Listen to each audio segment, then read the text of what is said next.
Welcome back to the continuation of Module 4 on the inputs needed to use the Pavement ME design software. As a reminder from Module 1 regarding the course schedule or roadmap, Module 4.4 overviews and discusses the layer properties needed to use the Pavement ME design software. Module 4.4.2 is going to focus on the unbound aggregate base layer material properties. Module 4.4.2 will be very similar to the previous module, 4.4.1, on subgrade soils and embankment layers. There are 4 learning objectives for the aggregate base inputs. The first is to list aggregate base properties needed for design using the Pavement ME design software.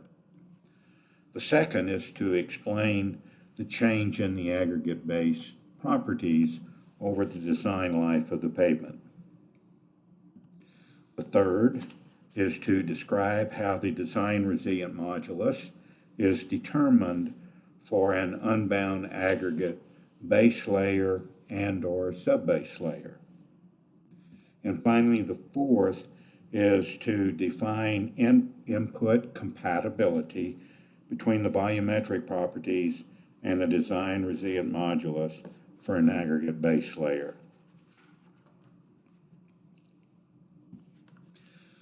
Chapter 10 of the MEPDG Manual of Practice, as we mentioned under the module for subgrade soils, is the determination of material properties for new paving materials. Specifically, Section 10.5 of Chapter 10 of the Manual of Practice is a listing and discussion on the unbound aggregate base layer properties that are needed for design.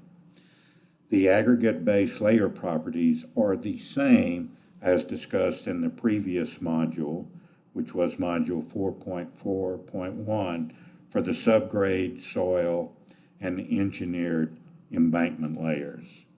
So with that, we're not going to open specifically the Manual of Practice under section 10.5 because that section was opened and reviewed in the previous module.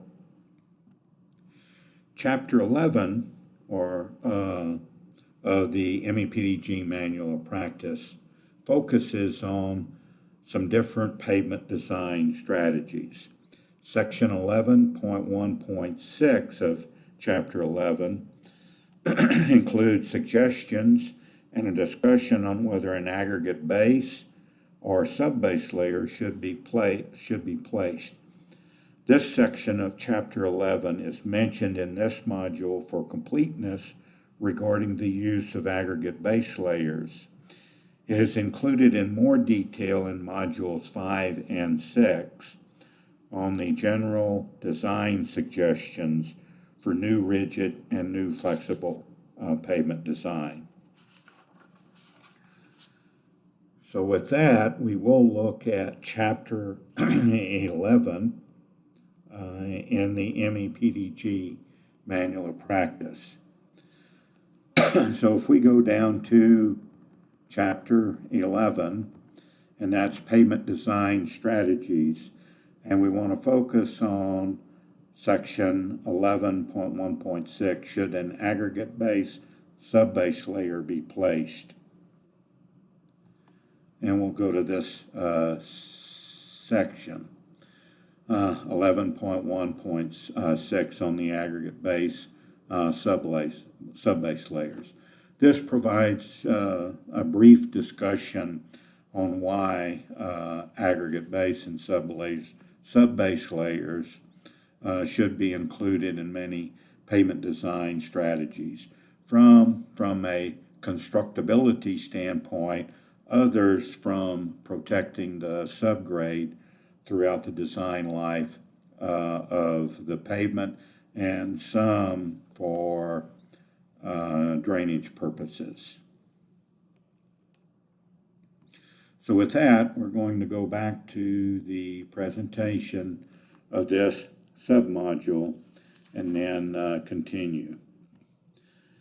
So as noted in the title of section 10.5, the same of the manual of practice, the same layer properties are needed for the aggregate base materials and subgrade soils and engineered embankments. So the properties of an aggregate base are also covered along with subgrade soils and embankments. However, the aggregate base material properties are discussed separately because of some differences in deriving the design values of selected properties which are unbound layer dependent. There will be and is some duplication between modules 4.4.1 on the subgrade and embankment layers and this module 4.4.2 on aggregate base materials. Very similar to this slide. This slide was used in the previous module on subgrade soils. In addition, this is a screenshot of the aggregate base layers, which are listed under 3 tabs, identical to the same screenshots and tabs that were used and viewed for subgrade soils and embankments. So for this case, an aggregate base, we're not going to open the software and go through each one. We're just going to do a review as a reminder for the tabs and the material properties included under each of the tabs. The 3 tabs are identical, as I noted, for the subgrade and engineer embankment layers and include unbound, material, modulus, and sieve defined tabs. The unbound material tab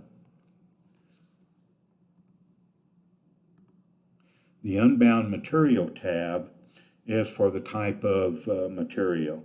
The modulus tab includes the design resilient modulus for the engineering response property. And the sieve tab includes the thermal and volumetric properties for calculating the change in a level of saturation and temperature through the aggregate base layer and or subbase layers.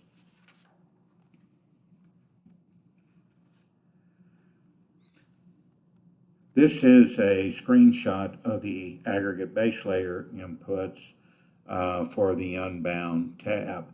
It includes 2 basic inputs.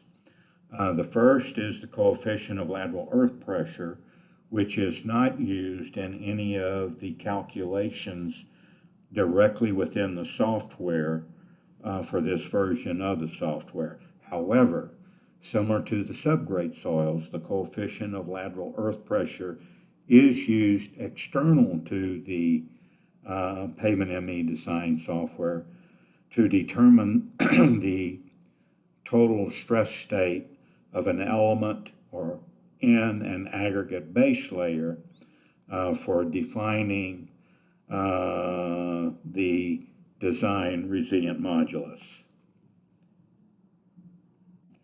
Poisson's ratio is used in calculating the critical responses in the aggregate base layer. And this is an engineering response property, but it is included on this screen.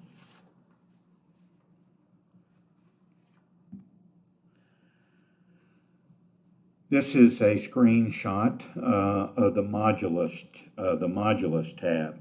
It is identical or the same as for the subgrade tabs. So very briefly, we will go through the different input levels and the different features which is designated for each input level. So the modulus tab includes the method used to estimate the design resilient modulus of the aggregate base layer. First, we'll go over input level 3.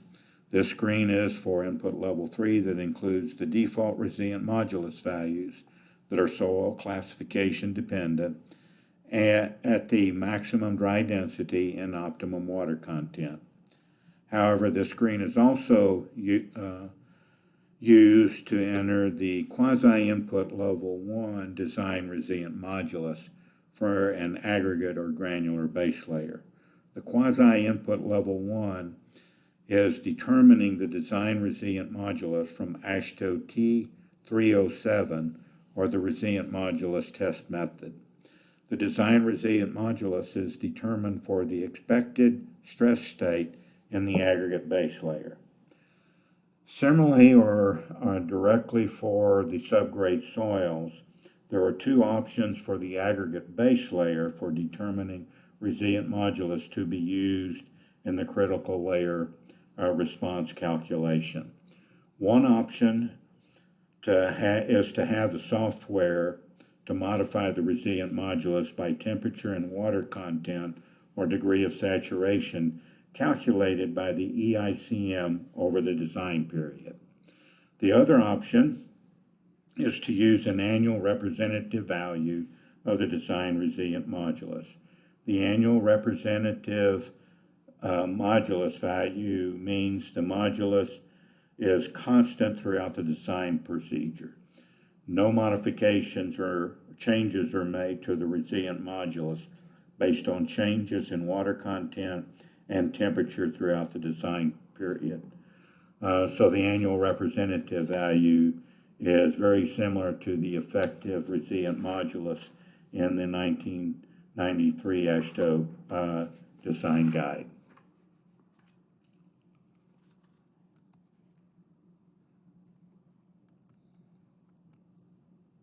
As a reminder, Poisson's ratio is an engineering response property, but was listed under the material type tab. Now for the input level 2, again, the screen is identical as for the subgrade soils.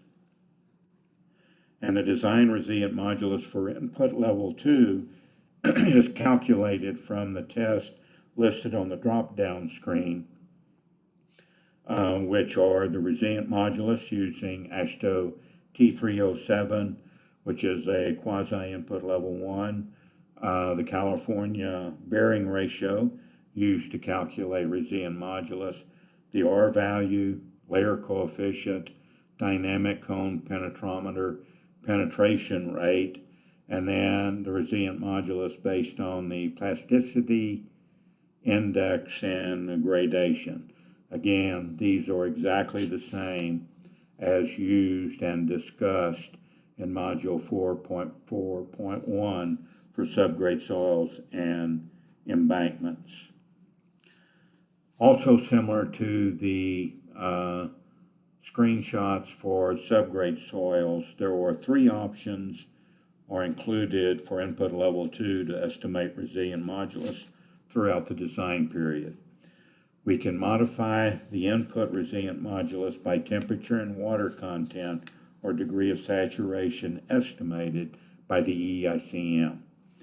The second option is to enter monthly values or representative values for estimating the resilient modulus in each month throughout the design period. And then the third option is simply to use an annual representative value or constant value throughout the design period, very similar to the 1993 effective or equivalent resilient modulus value.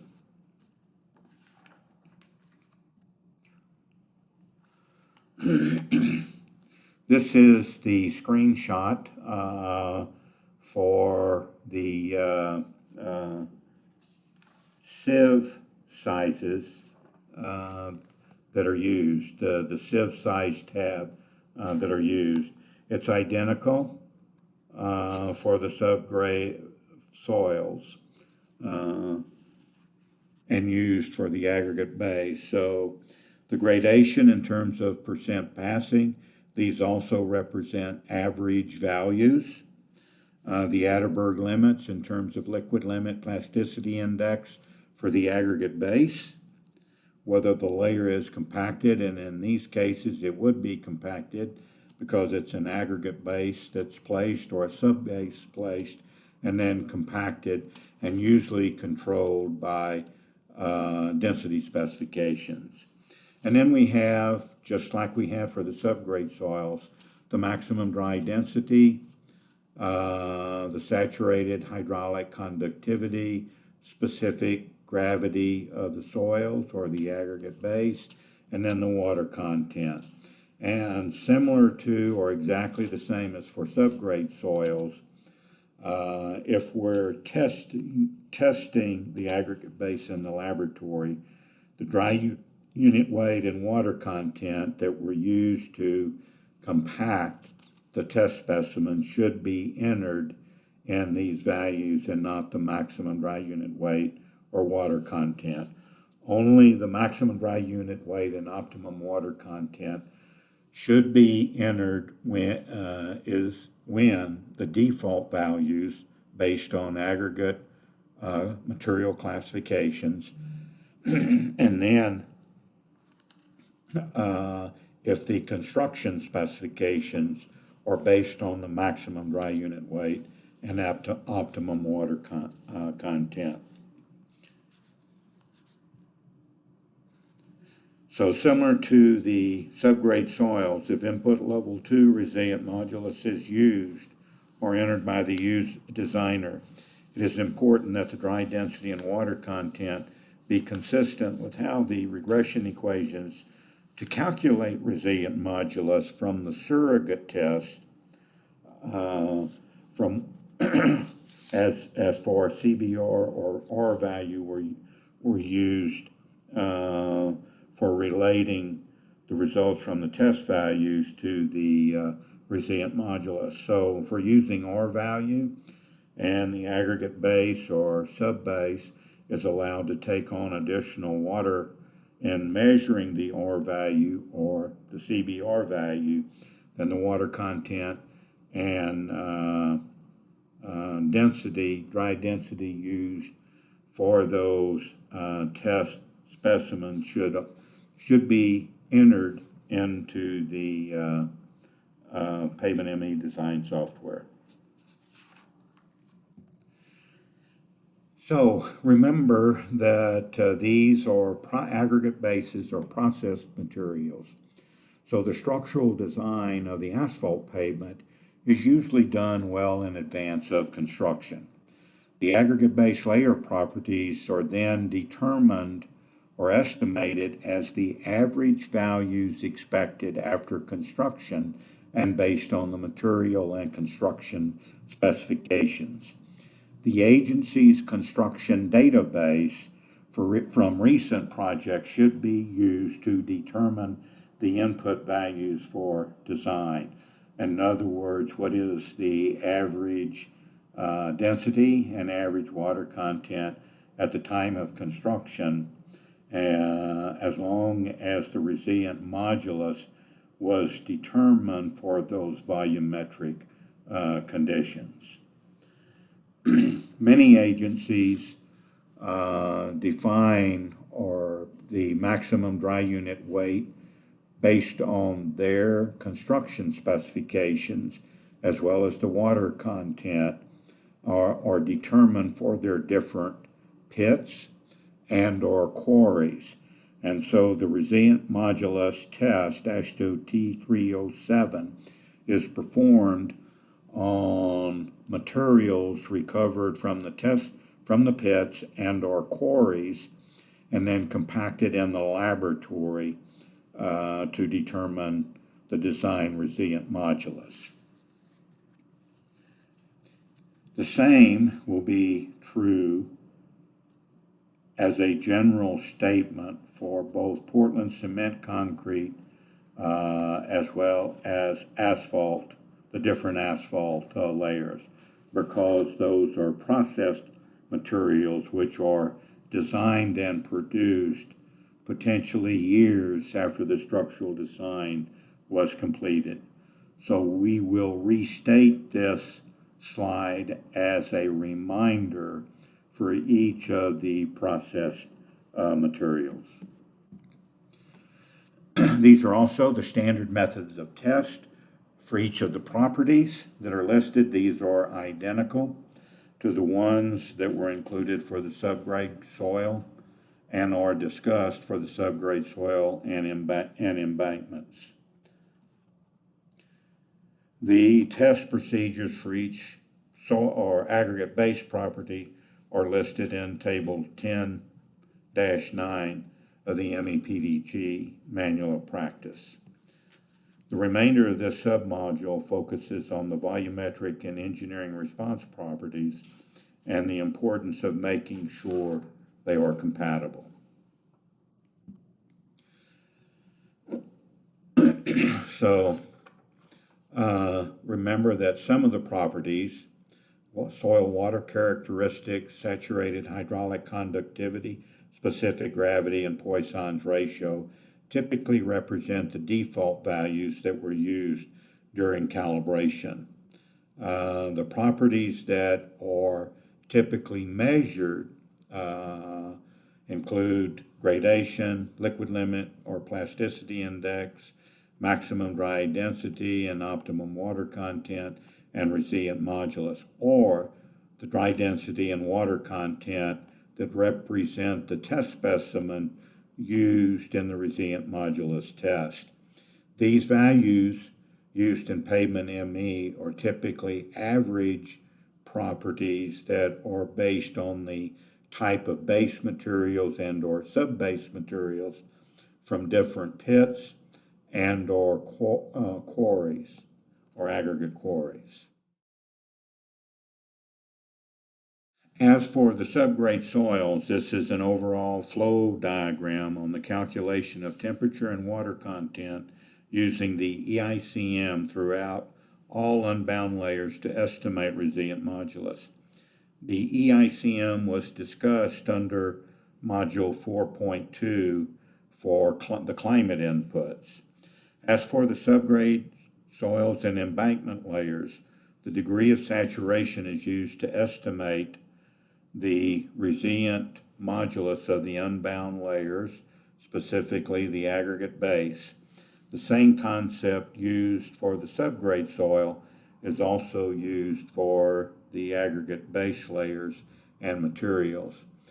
So we have a whole set or a large set of volumetric, thermal, and physical properties of the aggregate base. We also have our climate and weather data from the MIRA 2 climate grid points that are extracted from the long-term pavement performance program.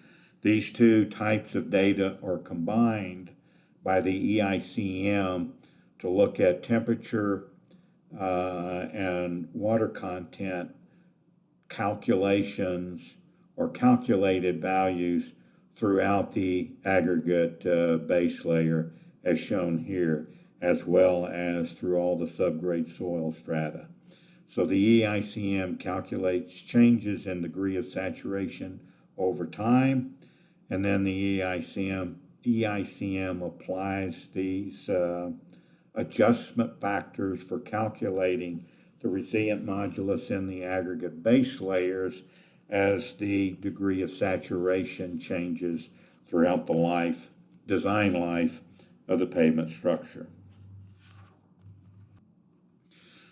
The resilient modulus entered into the pavement ME software for the aggregate base is the starting point for the critical response calculations.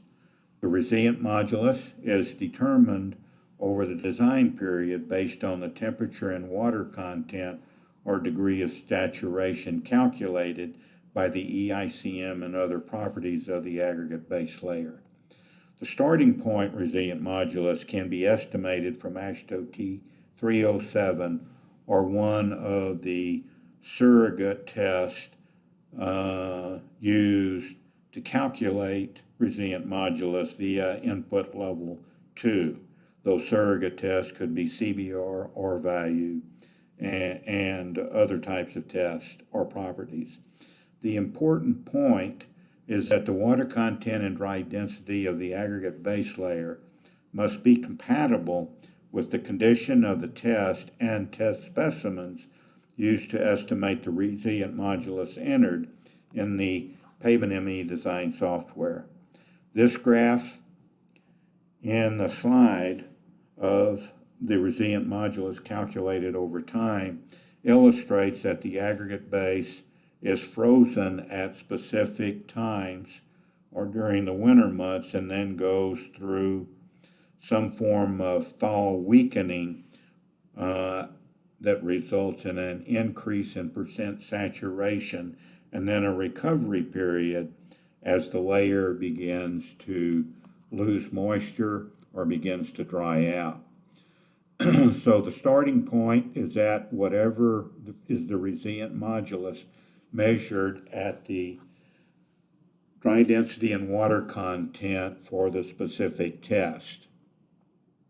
The ICM then, with temperature and precipitation and other climatic values, as well as the thermal properties of the aggregate base, calculates if and when the aggregate base is frozen and the resilient modulus significantly increased, then thaws out, and then starts a recovery process where the degree of saturation starts to decrease, and so the resilient modulus starts to increase. And at this site, you can see there's cyclic freezing temperatures, and so the aggregate base is frozen almost in every year within the design period, and then goes through a thaw weakening, i.e., or due to increases in water content, and then begins to dry out.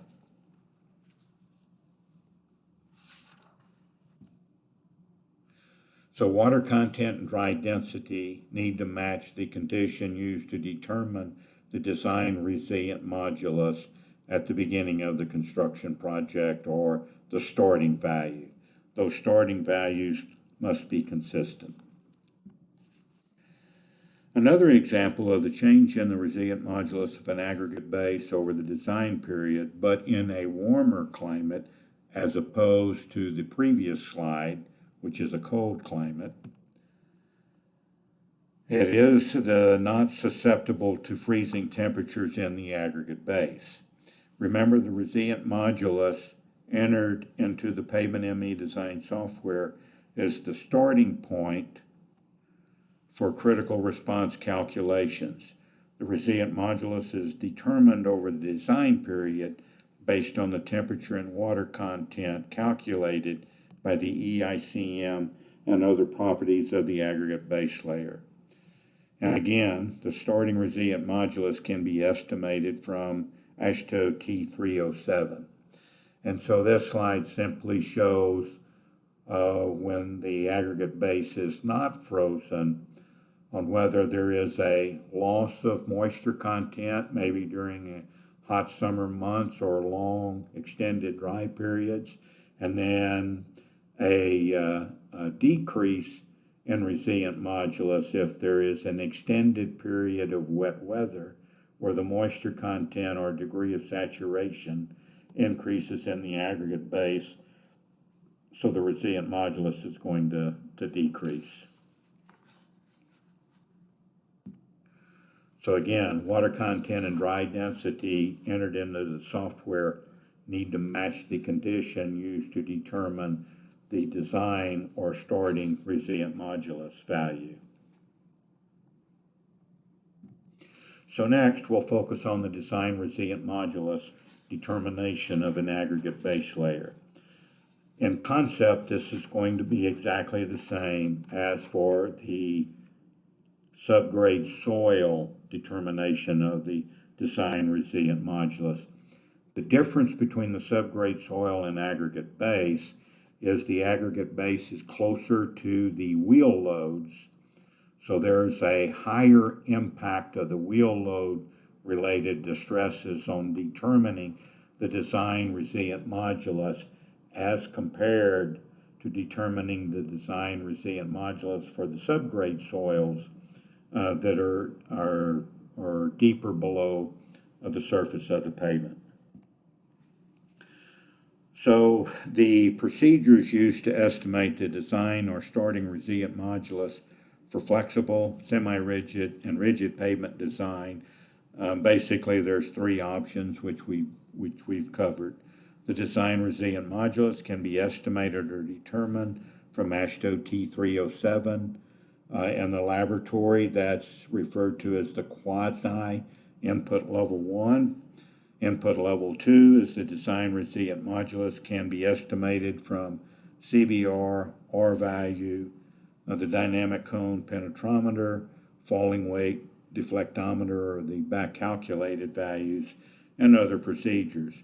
Or the resilient modulus can be estimated from the soil or aggregate base material classification at the optimum water content and maximum dry density, which is typically referred to as input level 3. Those are best guessed values and are typically default values. And as a reminder, the hierarchical input levels, which we've just mentioned, but we'll just briefly repeat them. Input level 1, we're measuring the resilient modulus of the aggregate base in accordance with T307 to determine design resilient modulus at an equivalent stress state, referred to as the quasi-input level 1. Input level 2 is we're calculating the design resilient modulus from some strength value or surrogate test. Input level 3 is we're using regression equations that are soil classification dependent and represent basically best guess default values. So the definition of resilient modulus, basically it is defined and or calculated as the repeated deviator stress divided by the elastic or recoverable strains measured from LVDTs attached to the test specimen. This is exactly the same as for subgrade soil samples. The difference between AASHTO T307 for aggregate bases, which are typically coarse-grained soils, from the fine-grained soils, or for subgrade fine-grained soils, is the magnitude of the deviator stresses and the confining pressure. Generally, for aggregate bases, a higher confining pressure and higher deviator stresses are used.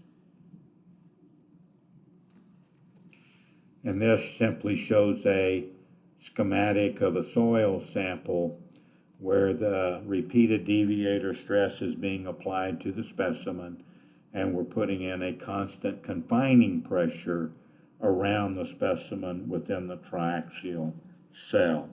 Again, identical to what was discussed in the pavement ME, the previous module on subgrade soils.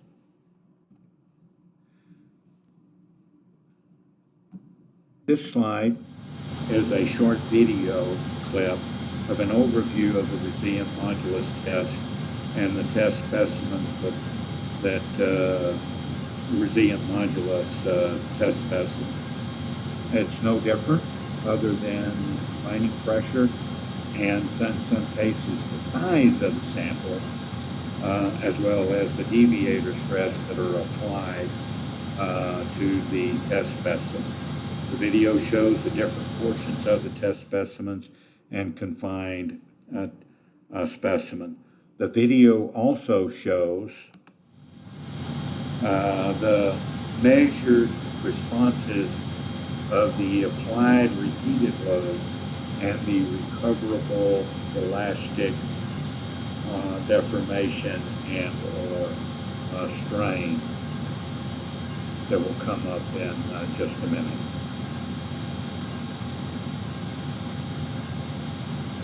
And again, this shows the applied stress and then the recoverable strain that are used in the test specimen. It's identical to what we presented for the subgrade soils. And this is the schematic that was used for the subgrade soils. It also applies to the aggregate base materials.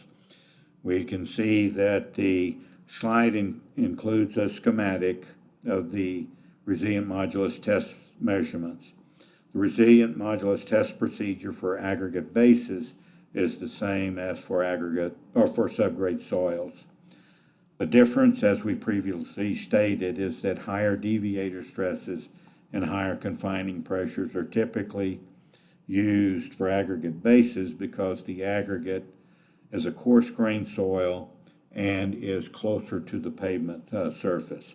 The loading cycle is 1 cycle per second with a 0.1 second load duration, 0.1 second load duration, and a 1 cycle per second load application, and a 0.9 second rest period. The repeated deviator stress and resilient strain or deformation are displayed on the graph. The lower graph shows the repeated stress. The upper graph shows the recoverable or resilient deformation. The resilient modulus, as we previously noted, is calculated as the repeated deviator stress,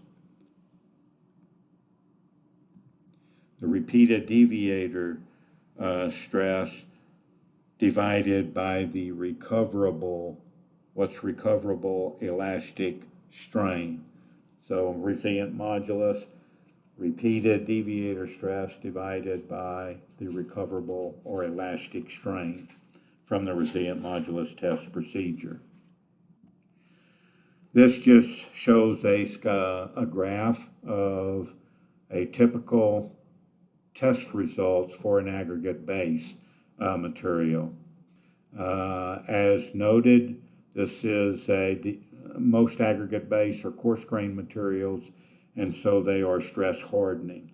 And again, as a reminder from the previous module, stress hardening means the resilient modulus is increasing with increasing deviator stresses and or bulk stresses as displayed in this graph. Also, this is the same as for the subgrade soil. The universal constitutive equation listed in the MEPDG Manual of Practice is the same for the aggregate base and subgrade soils. And this represents the pure input level 1. The same is true, that we discussed for the subgrade soil in terms of the finite element response program also applies to the aggregate base. So there is no true input level 1 for the aggregate base materials because there is no finite element response model where the resilient modulus in the aggregate base varies horizontally as well as vertically through the layer in accordance with the universal constitutive equations. The intercept or K1 parameter, the bulk stress exponent or K2, and the octahedral shear stress exponent or K3 are derived from the test data from the repeated load resilient modulus test. The K1, K2, and K3 regression coefficients are then input into the finite element response program for determining how the resilient modulus varies horizontally as well as vertically. So the input level designations that are included in the current version of the Pavement ME software for aggregate bases are the quasi-input level 1, which uses AASHTO T307 to determine the resilient modulus. Input level 2 is to determine the modulus from strength or physical properties of the aggregate bases and or materials. And then input level 3 is determining the resilient modulus, the default values at the typical optimum water content, maximum dry unit weight based on soil or aggregate base classifications. All three input levels use elastic layer theory, which are included in the current version of the software. And this is the same as for the previous module on subgrade soils. So now, as displayed in this graph, we typically for aggregate base layers have about 15 individuals resilient modulus that are measured at different confining pressures and different repeated load deviator stress applied to the aggregate base specimen. These 15 different values are then used to generate, through regression techniques, a relationship between the bulk stress and or deviator stress and resilient modulus.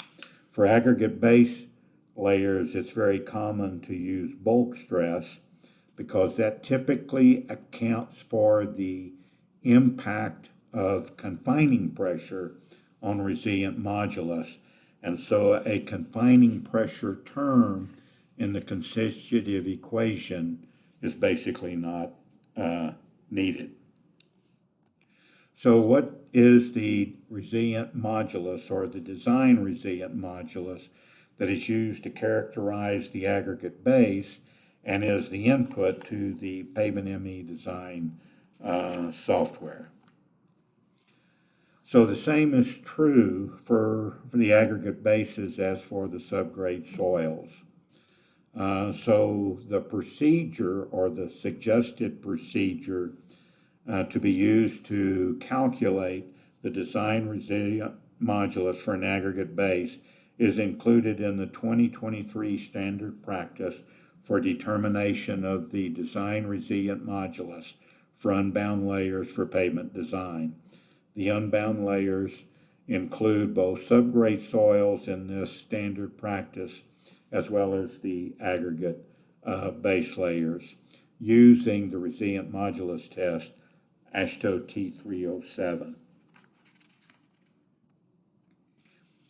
So the design resilient modulus measured from AASHTO T307 should represent the resilient modulus at an equivalent stress state in the pavement structure or in the aggregate base layer beneath the wearing surface, and that wearing surface either being a Portland cement concrete layer or an asphalt concrete layer, before any wheel load is applied to the surface of the flexible or rigid pavement. So before the wheel loads are applied to the pavement surface, the element of soil has a stress state around it from the overburden and at-rest stress state. This includes the vertical stress from the overburden materials and the lateral stress based on the at-rest earth pressure coefficient. And so we have the confining pressure, the deviator stress, and then the total vertical stress. The vertical stress, without any wheel loads being applied to the surface, is simply the confining stress added to the deviator stress. So when a wheel load is added or applied to the pavement surface, the stress state under the pavement in the element of an aggregate base layer needs to include the vertical and lateral stresses imposed from a real wheel load superimposed with the in-place or at-rest vertical and lateral stresses combined. So the wheel load stresses need to be combined with the at-rest stress state to determine the total stress state for selecting the design resilient modulus. So if the resilient modulus is measured in the laboratory for an aggregate base, and we have our relationship between bulk stress and resilient modulus as displayed in this graph, how do we equate the total stress state from the roadway to what is being measured in the laboratory? Similar to what we discussed for subgrade soils, the procedure is an iterative process to match the laboratory outcome to the roadway. This slide includes a schematic on the iterative procedure to estimate the design resilient modulus. The next couple of slides are going to provide an example of the iterative procedure and the determination of the constitutive equation for a aggregate base layer. The iterative procedure is easy to use, and once the user has completed the procedure a couple of times, the equivalent stress state and design resilient modulus of the aggregate base can be estimated in a couple of iterations at the most. It does not take that much time and effort to set the procedure up for determining the design resilient modulus. So the user first selects a design resilient modulus, calculates the stresses for that modulus, and then compares the bulk stress or the total bulk stress in place and the wheel load related bulk stress for the resilient modulus that would be measured in the laboratory. Typically, as a user initially tries the iterative procedure or a trial and error procedure, will have a difference between the value used in the elastic layer program and based on a resilient modulus that was used and the resilient modulus derived from our laboratory test data for the bulk stress calculated from the elastic layer program. But once that's done, a different resilient modulus is used, the bulk stress recalculated, and that value compared to the resilient modulus measured in the laboratory at that bulk stress. And that process is continued until the resilient modulus used in the elastic layer program used to calculate a bulk stress would be the same resilient modulus derived from the laboratory for that bulk stress, total bulk stress, calculated from the elastic layer program. And once they're equal or very similar, then the iteration process is over. And again, that does not take many iterations. So this just shows an example of the result. So the laboratory test results from a crushed stone aggregate base material which exhibits stress hardening. The resilient modulus increases with an increase in bulk stress. So this shows the data from the lab. This now shows the constitutive equation for the crushed stone that explains the change in the total stress state for bulk stress and the resulting resilient modulus as shown here, where the resilient modulus is basically a function of the bulk stress. There's an intercept and then an exponent on the bulk stress term. The dashed line shown in this figure is simply taking an elastic layer program and varying the resilient modulus for the structure being simulated and calculating the bulk stress, the total bulk stress, the load related plus the at-rest stress state or bulk stress, using the combined stress state for different resilient modulus included in the elastic layer program. So where the two and the bulk stress computed over a range of resilient modulus. So where the two lines intersect is basically the design resilient modulus. So in this case, the design resilient modulus is about 37,000 psi, and that's where the laboratory test data become equivalent, at least at one value, becomes equivalent to the theoretical value we get from elastic layer theory. This is just a slide includes a similar example, but with varying thicknesses of an asphalt concrete layer to determine the resilient modulus. If you will remember the design resilient modulus of the subgrade soil for two significantly different flexible pavement structures were fairly close. There wasn't a big difference between the design resilient modulus. For an aggregate base, that is usually not the case.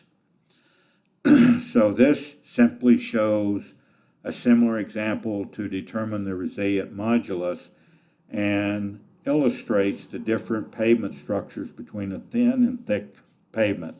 The concept is the same in terms of the two pavement structures to illustrate the potential difference in the design resilient modulus of the aggregate base. The aggregate base thickness is the same. All other properties are the same. For these two examples, the only thing that's changing is the thickness of the asphalt. The 2 inches of asphalt computations are represented by the black line, where we have 12 inches of asphalt in terms of the response calculations. Bulk stresses are shown by the dashed line. So if we have, for the same crushed stone aggregate base, and we have a very thick asphalt pavement above it, the bulk stress is going to be low. With a low bulk stress, a stress hardening material, the resilient modulus is going to be low. Conversely, if we have a thinner asphalt layer at the surface above the crushed stone base, the bulk stress from the wheel loads are going to be much, much higher. And so the total bulk stress is going to be high. So for these two cases, for the thin asphalt layer, we can have a bulk stress nearly 42,000 psi, which would be, a design resilient modulus of almost 42,000 psi, which would be the design resilient modulus. For exactly the same material, for a very thick asphalt pavement, that same material would only have a design resilient modulus of about 22,000 psi under that thick asphalt surface. So for an aggregate base, the thickness of the asphalt becomes very important, as well as the laboratory test data and how stress sensitive the results are for these coarse grain aggregate base layers.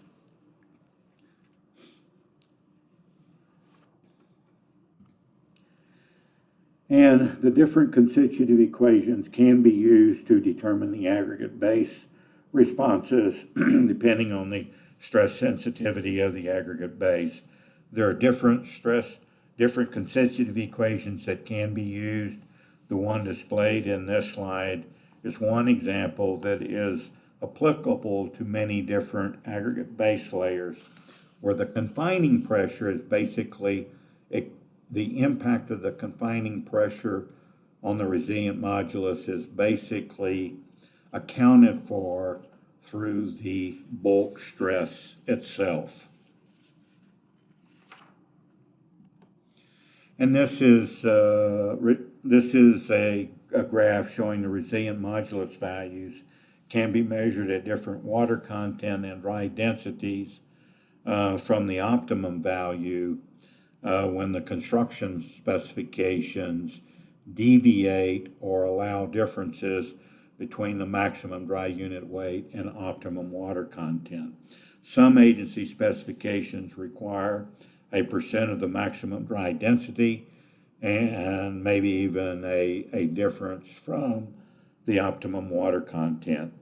The intent of this graph and information in this slide is to show the resilient modulus increases as the water content is lowered from the optimum value and decreases as the water content is increased above the optimum value.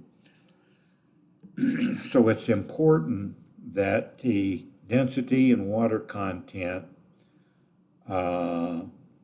used from the construction specification and how the specimens are prepared in the laboratory in accordance with AASHTO T307, that those volumetric properties and the resulting resilient modulus represent the same test specimen condition.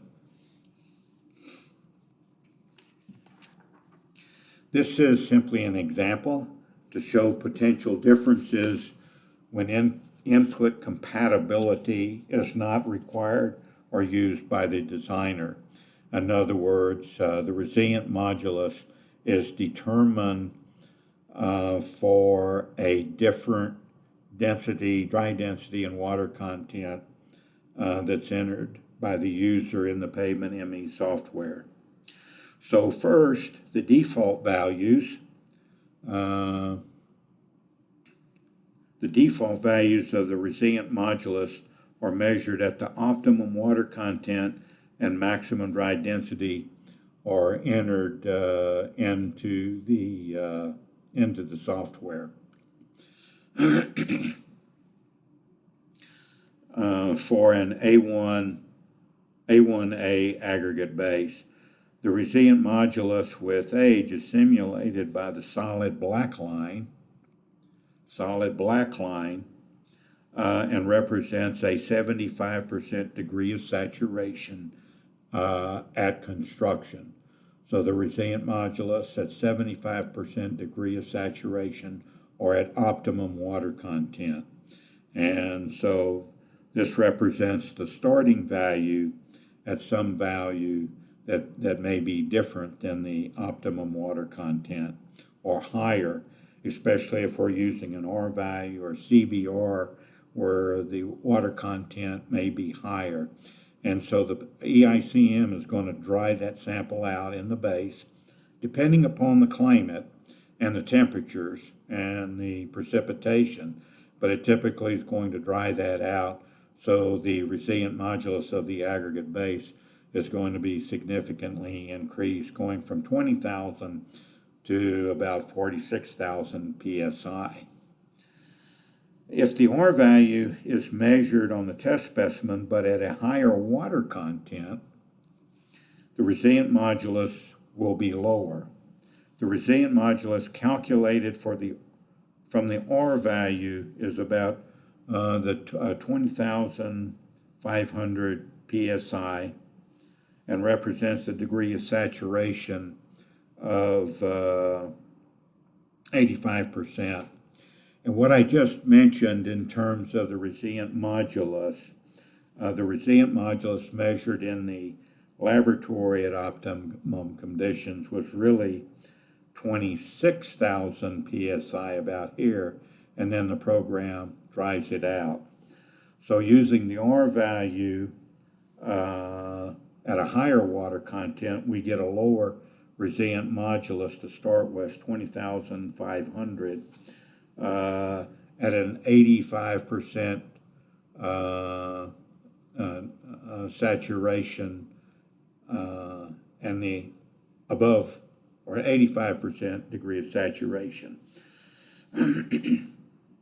So if the optimum water content and maximum dry unit weight of the PMED software, along with the resilient modulus representing a higher water content condition or degree of saturation of 85%, the software through the EICM still increases the resilient modulus because it's basically drying the surface out, but the program then is linking the 75% degree of saturation to a resilient modulus at about 20,500. So we get a significantly different value.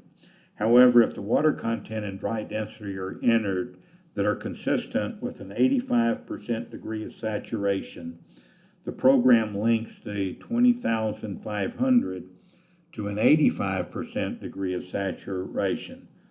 The PMED program through the EICM will dry the aggregate base out from the higher water content and increase the resilient modulus value to a value of about 38,000. So these values can be significantly different, and it's important that the resilient modulus that's entered be consistent with the volumetric conditions that are entered in the software. It may be a smaller difference than for some of the subgrade or fine-grained subgrade soils, but it still can be and have an impact on the design. So we want to ensure we have input compatibility. Now, a limiting layer moduli criteria is applied for the unbound layers of adjacent unbound layers, and that's applied in the pavement ME. This is illustrated under Chapter 11 for the pavement design strategies, in specific Section 11.1.6 regarding should an aggregate base layer be placed. And the relationships provided that we'll see in just a minute in the workshop are also provided in Chapter 11. So the limiting layer modulus criteria or ratio for adjacent unbound layers is included under Section 11.1.6 of Chapter 7. And this concept is displayed in Figure 11.2. And we'll basically open that part of the design manual and go to the Figure 11.2, which illustrates the limiting modulus criteria of unbound aggregate bases and subbase layer that are adjacent to one another. All this does is it provides a limit on the upper unbound layer when there is a lower unbound layer that has a specific modulus. As an example, if we have let's say, modulus of the subgrade layer that is 8,000 psi, the modulus of the subgrade layer, and we're placing a crushed stone base layer above it, say of 10 inches, then the maximum modulus of that 10-inch aggregate base layer effectively is going to be 30,000 psi.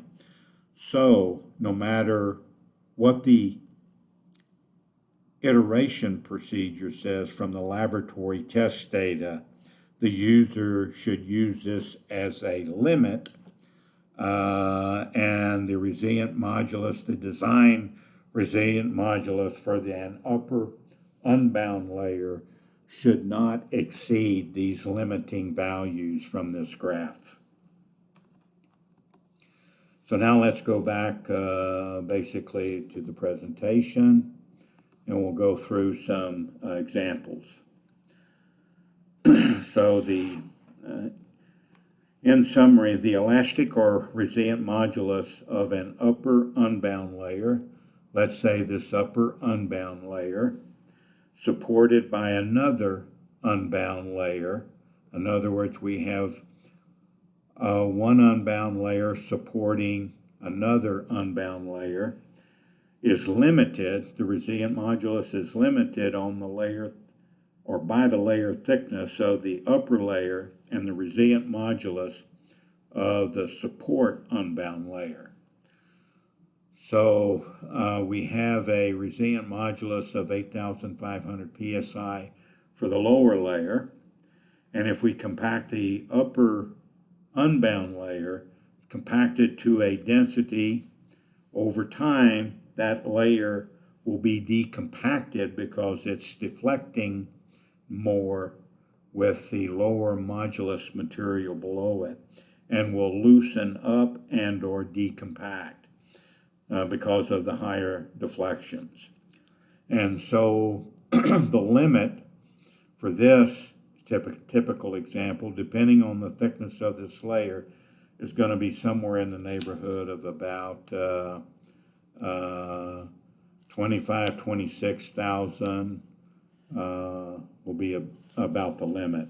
So even if we get a value measured in the laboratory of 35,000 psi, that value should not be used in design.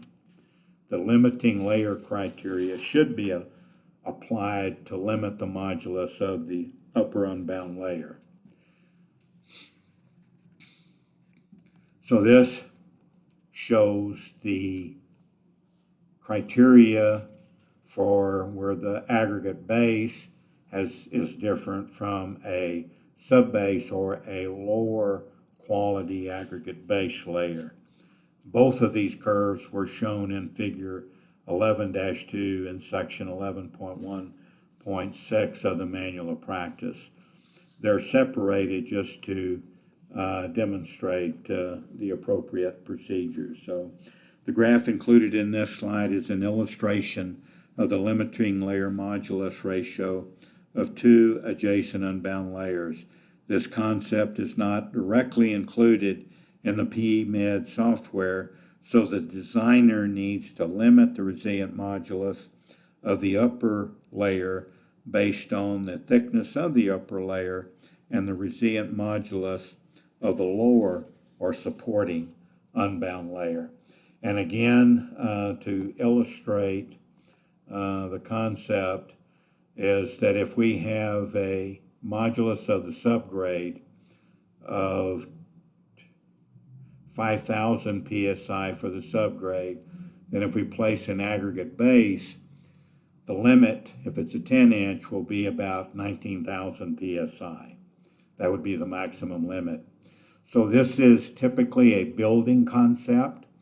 So if we do have that the case, we would look at using, if we had a 5,000 psi subgrade, in other words, very weak subgrade, we would use an aggregate base or subbase, maybe a lower quality, to increase the modulus of that layer to, let's say, about 12,000 psi of the layer above the subgrade. Then if we place a crushed stone aggregate base above the subbase of about 12,000, then our limiting for a 10-inch aggregate base increases to about 35,000 psi. So it's a building process of different layers on defining the maximum or limiting layer modulus of the upper layer of adjacent unbound layers. So this becomes a pretty important concept in pavement design, especially for thinner asphalt wearing surfaces. Now we'll go through a brief summary of the aggregate base layers and PMed software that we just covered. In summary, we have different properties like the soil water characteristic curves, the saturated hydraulic conductivity, specific gravity, Poisson's ratio that are typically not measured, and the default values are typically used. It's just we want to be sure that those default values used in design were also used in calibration, so we have consistency between design and calibration.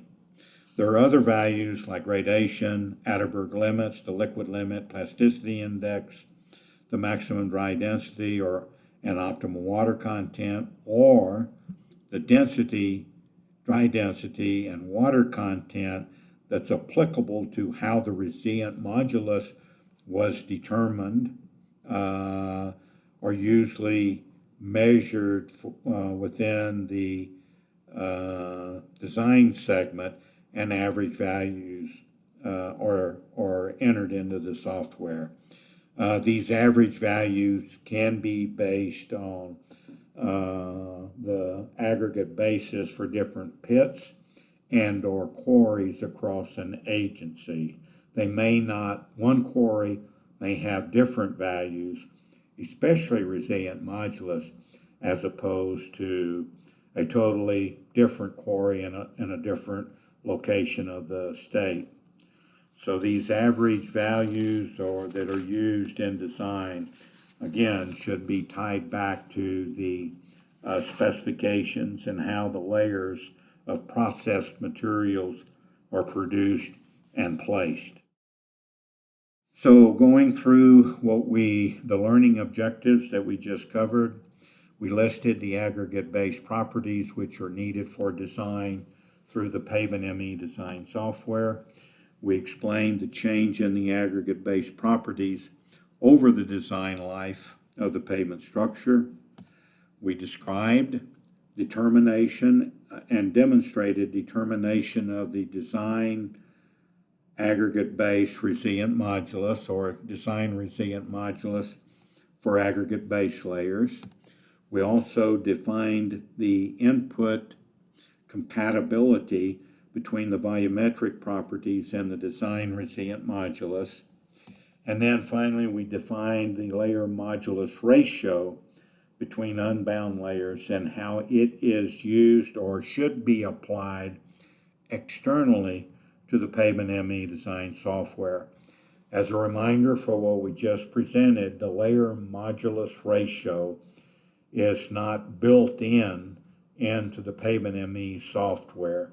So the user needs to consider this limiting layer modulus ratio between adjacent unbound layers and entering the resilient modulus for the upper unbound layers. So with that concludes Module 4.4.2 on aggregate base layers. The next materials input module will be Module 4.4.3, which is on chemically stabilized layer inputs.